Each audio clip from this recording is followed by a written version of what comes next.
Asthma is a chronic inflammatory airway disease with variable airflow limitation. It presents with symptoms such as wheeze or noisy breathing, chest tightness, breathlessness, and sometimes cough.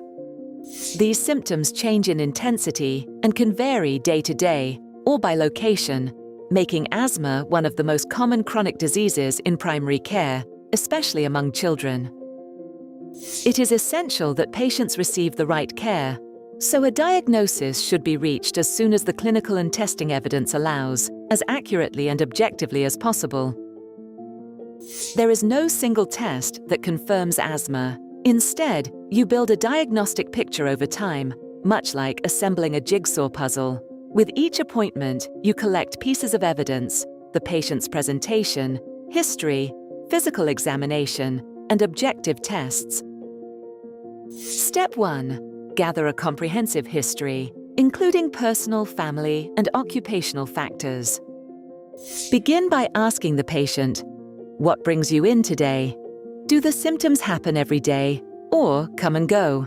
Are they worse at night, or with exercise? When did the breathlessness first start? And what triggers them? Infections, exercise, cold air, or something they may be allergic to?" Step 2. A thorough physical examination. Inspect the nose, throat, and skin for abnormalities. Listen to the lungs for wheeze or reduced air entry, and check the vital signs, respiratory rate, pulse rate, and pulse oximetry if available. Step 3. Objective testing. Spirometry or peak flow monitoring is crucial to demonstrate airway variability and bronchodilator responsiveness. Spirometry can be used in symptomatic patients to assess FEV1 and FVC before and after a bronchodilator. An increase of at least 12% from the predicted value in either measure supports an asthma diagnosis. If the patient is symptomatic, you can also record an initial peak flow, then give 4 puffs of a short-acting beta agonist, like salbutamol or albuterol, through a spacer. Remeasure the peak flow after 10 to 15 minutes. An improvement of 20% or more supports an asthma diagnosis. For patients who are asymptomatic during the consultation, advise serial peak flow measurements over 2 to 4 weeks using a peak flow diary. Alternatively, use the GINA trial of treatment. Start a low-dose inhaled corticosteroid regimen for 4 weeks. Document baseline symptoms and lung function, then repeat spirometry or peak flow at week 4.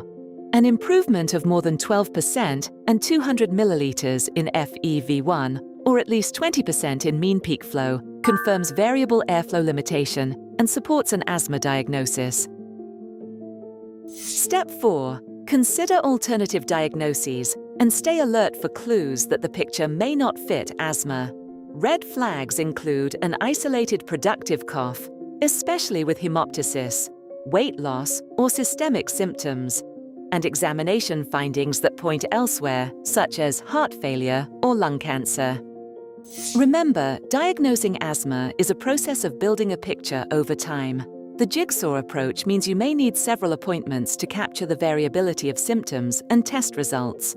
As you gain experience, the patterns become clearer. Once you have assembled enough evidence from history, examination, and objective tests, document the criteria and the date in the patient's record.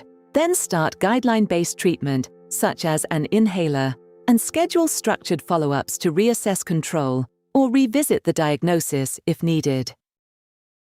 Now it is time for a short quiz to reinforce your learning, and a set of selected IPCRG resources will be waiting for you at the end of this breath. Learning with IPCRG, one breath closer to the right care.